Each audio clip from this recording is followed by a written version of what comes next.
m'appelle Thibaut Malcourt, je suis fondateur des Petits Frenchies, le média du lifestyle à la française.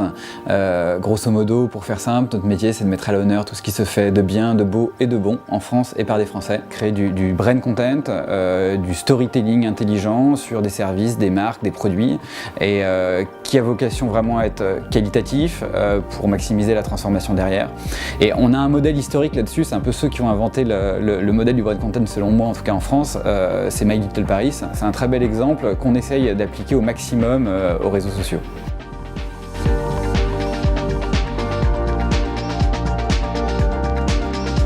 J'ai créé un petit board d'investisseurs de 4 personnes qui me suivent depuis le premier jour, enfin pas le tout premier, mais avant même que moi je sois à plein temps dans le projet.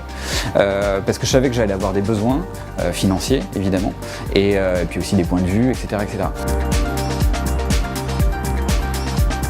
Pour parler un peu des galères, moi il y a vraiment un point que j'ai retenu, c'est que t'as beau avoir un super projet, un super potentiel, un beau pipe commercial, enfin plein de belles choses, si t'as plus assez de cash pour tenir le coup, le temps qu'il faut pour arriver à dérouler tes objectifs et tes projets, et bah tu vaux plus rien, même si derrière tout ce que tu as créé a énormément de valeur. Et après en autre galère, mais c'est un peu fil rouge, mais c'est important je trouve de le souligner, c'est vraiment le sujet de la dispersion. C'est que voilà, nous typiquement on est un peu multimétier, on fait du e-commerce, on se présente comme un média, on fait des produits en propre, donc c'est super parce que c'est très riche, on fait énormément de choses, mais il faut faire gaffe à pas trop partir dans tous les sens non plus.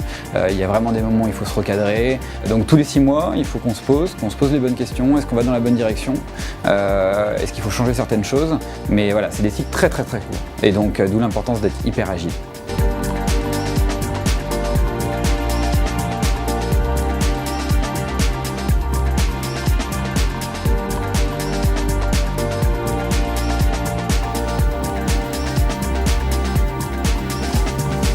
Les membres de mon équipe me disent qu'ils sont contents de se lever le matin et de venir bosser. C'est vraiment mon premier plaisir et ma première fierté au quotidien d'avoir une équipe volontaire qui aime vraiment ce qu'elle fait.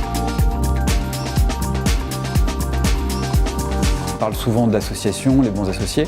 Il faut aussi que dans sa vie perso, les gens qui nous entourent soient prêts à l'accepter. Dans sa vie de couple, parce que l'entrepreneuriat c'est un énorme investissement évidemment en temps personnel que professionnel. Donc il faut que tout le monde soit raccord. Et si on est d'accord sur les grandes lignes et sur son environnement, que ton environnement soit d'accord avec toi là-dessus, bah, évidemment il faut y aller.